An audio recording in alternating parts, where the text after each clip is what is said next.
नमस्कार, capital TV देख रहे हैं आप। मैं हूं आपके साथ पूजा। ब्रेकिंग नाउ में बड़ी खबर हिमाचल से आपको बता रहे हैं, जहां हलचल काफी तेज है। सबसे पहले सीधी तस्वीरें आपको दिखाते हैं। कांग्रेस के अलग अलग विधायकों की बैठक हो रही है।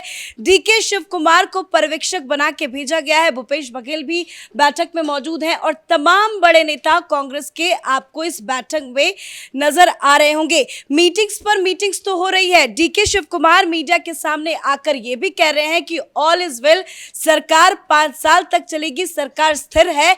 लेकिन बड़ी अपडेट आपको यह बता दे कि डीके शिव कुमार के दावे जो है वो गलत होते साबित होते नजर आ रहे हैं, क्योंकि सीएम सुक्खू के इस्तीफे की मांग तेजी से आगे बढ़ रही है। कांग्रेस में भारी फूट की खबर सामने आ रही है। तो बड़ा परिवर्तन जल्द हिमाचल में देखने को मिल सकता है। क्या कुछ ताजा अपडेट है बताएंगे आपको। मेरे साथ न्यूज रूम से जुड़े हुए हैं कैपिटल टीवी के एग्जीक्यूटिव एडिटर राजीव जी। सर, मीटिंग्स पे मीटिंग्स हो रही है, क्या कुछ चल रहा है मीटिंग के अंदर? देखिए, मीटिंग जो बुलाई गई थी सुबह में, ब्रेकफास्ट मीटिंग, यानी ब्रेकफास्ट टेबल पर बुलाया गया, सारे विधायक यहाँ पर उपस्थित होंगे। उसमें से 4 विधायक पहले से गायब हो चुके थे। वहाँ पर जाने वाले तकरीबन 7 विधायकों ने आवाज़ उठा दी कि अब ये डिप्टी सीएम और सीएम, ये दोनों के पोस्ट के ऊपर जो कई विधायकों की नाराजगी है, उसके लिए ये केंद्रीय नेतृत्व की तरफ से जो भेजे गए हैं ऑब्जर्वर, इससे समाधान नहीं होगा। राहुल गांधी बाहर गए हुए हैं, यहाँ खड़गे साहब आ नहीं रहे हैं। ये जो राहुल गांधी के सबसे करीबी व्यक्ति हैं, जिसकी आजकल वो बात सुनते हैं, केसी वेणुगोपाल, उसे भेजा नहीं गया है। भेजा किसे गया है? ये डीके शिव कुमार को, जिसकी कुर्सी पर ऐसे ही आफत चल रही है कर्नाटक के अंदर। जो कांग्रेस 4 गुटों में बटी हुई है, अपना समाधान तो ये कर नहीं पाते, यहां हिमाचल में आकर क्या करेंगे? भूपेश बघेल, जिसको सीएम पद से हटने के बाद से कांग्रेस के अंदर कोई पूछ नहीं रहा है, ये तीसरे दर्जे के नेताओं को, राजीव शुक्ला जैसे नेताओं को भेजते हो यहां पर। इनकी बात यहां पर कैसे माना जाए कि ये आश्वासन लेकर सोनिया गांधी का आए हैं?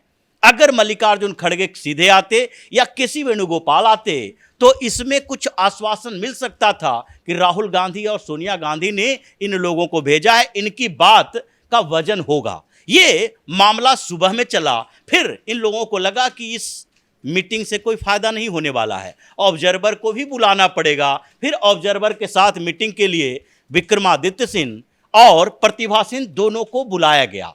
ये दोनों भी वहां पर मीटिंग में शामिल हुई, लेकिन इनके समर्थक विधायकों की मांग थी कि अब ये छोटे मोटे पद से काम नहीं चलेगा। कांग्रेस की तरफ से जो ऑफर दिया गया, इन ऑब्जर्वर्स ने जो बताए, उसमें कहा गया कि सुखविंदर सिंह सुक्खू का इस्तीफा हो जाएगा और जो अग्निहोत्री साहब डिप्टी सीएम है, मुकेश अग्निहोत्री को सीएम बना देते हैं और डिप्टी सीएम का पोस्ट अपने आसपास में आप किसी को बोल दीजिए, चाहे विक्रमादित्य सिंह की बात हो, उन्हीं को डिप्टी सीएम बना दिया जाएगा। लेकिन अब डिप्टी सीएम पर बात नहीं चल रही है, बात सीधे चीफ मिनिस्टर पर चल रही है। विक्रमादित्य ने पहले भी मांग की थी कि हमारे पिताजी के सहानुभूति के आधार पर कांग्रेस ने चुनाव जीता। पिछले चुनाव में प्रतिभा सिंह को जो प्रदेश अध्यक्ष बनाया गया था, उसके पीछे का मकसद ही यही था कि कम से कम कनेक्ट किया जाए वीरभद्र सिंह को, और इसलिए उनकी मेहनत को आप लोगों ने वैसे ही कर दिया जैसे जब राजस्थान का चुनाव हुआ तो उस समय सचिन पायलट को बनाया गया प्रदेश अध्यक्ष और अशोक गहलोत उस समय दिल्ली की राजनीति कर रहे थे। जैसे ही सरकार बनाने की बारी आई, अशोक गहलोत को भेज दिया।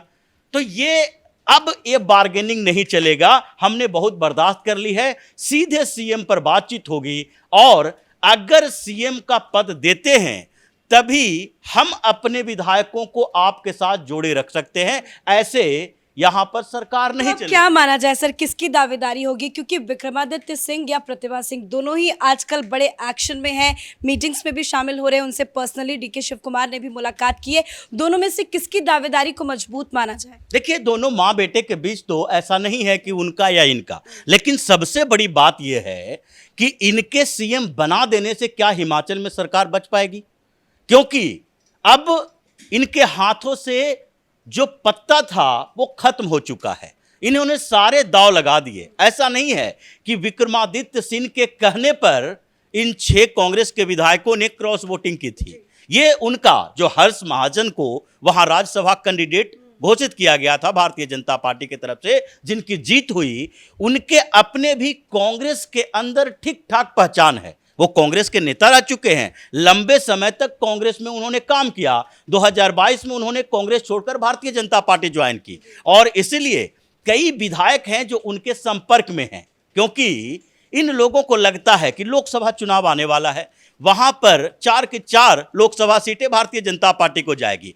आगे फिर केंद्र में सरकार बननी है भारतीय जनता पार्टी की। यहां पर हिमाचल में अगर कांग्रेस की सरकार में रहे भी तो इन लोगों के साथ कोई फायदा होने वाला नहीं है। अभी सुक्खू इस्तीफा देंगे, किसी और को बनाया जाएगा, उसके बाद उनकी अपनी टीम होगी, फिर जो बचे हुए विधायक हैं उनके लिए कोई जगह ही नहीं होगा। हमारे पास न फंड है, न काम करने के तरीके हैं और न केंद्रीय स्तर पर हमारा कोऑर्डिनेशन है, तो फिर इनके साथ ज़्यादा दिनों तक रहा नहीं जा सकता। और समीकरण भारतीय जनता पार्टी के अनुकूल हो चुकी है। आपने 6 विधायकों को सस्पेंड नहीं किया बल्कि उसकी सदस्यता खत्म करवा दी। सदस्यता खत्म, इसका मतलब है कि वो 6 सीटों पर अब उपचुनाव होगा। अब उपचुनाव में ये तो पूरी तरह संभावित कहा जा सकता है कि ये 6 के 6 विधायक जिसको ये सदस्यता रद्द किए हैं वो भारतीय जनता पार्टी के टिकट से चुनाव लड़ेंगे और उनकी जीत लगभग सुनिश्चित है। अगर ये 6 जीत कर आते हैं तो ऐसे भी भारतीय जनता पार्टी के पास 25 के बाद 6 31 विधायक हो जाएंगे और उसके बाद ये जो 3 निर्दलीय विधायक हैं वो भारतीय जनता पार्टी के सपोर्ट में हैं, तो ऐसे ही इनके पास बहुमत हो जाएगा। इंतजार सिर्फ उपचुनाव की है। इसीलिए दूसरे विधायक जो हैं कांग्रेस के अंदर जो बगावत के मूड में हैं, क्योंकि टोटल 9 विधायकों ने पहले बगावत किया था, उसके बाद एक और उसमें शामिल हुए, 10 विधायक हो गए, 3 विधायक इधर गायब हैं। 13 विधायकों का ये बगावती स्वर दिखाई पड़ रहा था, लेकिन क्रॉस वोटिंग जो 6 विधायकों की सदस्यता सिर्फ उन्हीं की रद्द हुई है। और सुक्खू क्या कह रहे हैं, 2 दिन से यही कह रहे हैं कि ह्यूमन नेचर को समझना बड़ा मुश्किल है। जो हमारे साथ चाय पी रहा था, नाश्ता कर रहा था, रात में डिनर के लिए हमारे साथ था, सुबह उठ के देखते हैं कि वो किसी और को वोट दे दिया। लेकिन ये तो भारी फूट की खबर है जो आपने अच्छे से समझाया। लेकिन सीएम सुक्खू को लेकर एक खबर ये भी चर्चा में चल रही है कि कहीं खुद वो पलटी ना मार ले, क्योंकि G20 के डिनर में वो नजर आए थे दिल्ली में, उसके बाद राम मंदिर के उद्घाटन में भी वो लगातार राम मंदिर का जिक्र कर रहे थे, अयोध्या का जिक्र कर रहे थे और वो हमेशा पीएम मोदी के साथ नजर आते हैं। तो परिस्थितियां अगर बदलती है तो कहीं वो खुद बड़ा कदम ना उठाए। बिल्कुल, ये कोई बड़ी बात नहीं है, क्योंकि एक तरफ कुआं एक तरफ खाई तो होता है।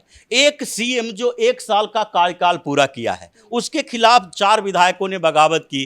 कुछ विधायकों की बगावत के बाद आपने कह दिया अब हम सीएम चेंज करेंगे, तो वो अपने आप में एक विधायक तो है और उनके साथ भी कुछ लोग हैं। जैसे नेगोशिएशन किया था अशोक गहलोत ने, 91 विधायकों के साथ सोनिया गांधी को लिख दिया, भाई ये सारे इस्तीफा दे देंगे अगर हमको आप राष्ट्रीय अध्यक्ष की बात करते हैं और यहां पर हमें इस्तीफा देना पड़ा सीएम पद से। तो वो तो चांसेस बनते हैं कि अगर प्रतिभा सिंह को, विक्रमादित्य सिंह को, इन लोगों को आप सीएम बनाते हैं या फिर अग्निहोत्री को ही सीएम बनाते हैं, तो सुक्खू क्या करेंगे?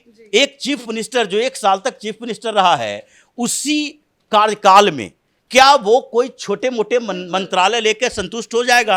अगर डिप्टी सीएम की बात है तो वो 10-20 विधायकों के साथ भारतीय जनता पार्टी के साथ जुड़े, डिप्टी सीएम का पद वहां भी मिल जाएगा। तो कांग्रेस की मुसीबत ऐसी फंस गई है कि अब एक तरफ कुआं है, दूसरी तरफ खाई है। सुक्खू को हटाते हैं तो भी समस्या, अगर विक्रमादित्य सिंह को एडजस्ट नहीं करते, प्रतिभा सिंह को एडजस्ट नहीं करते, तो वहां भी समस्या।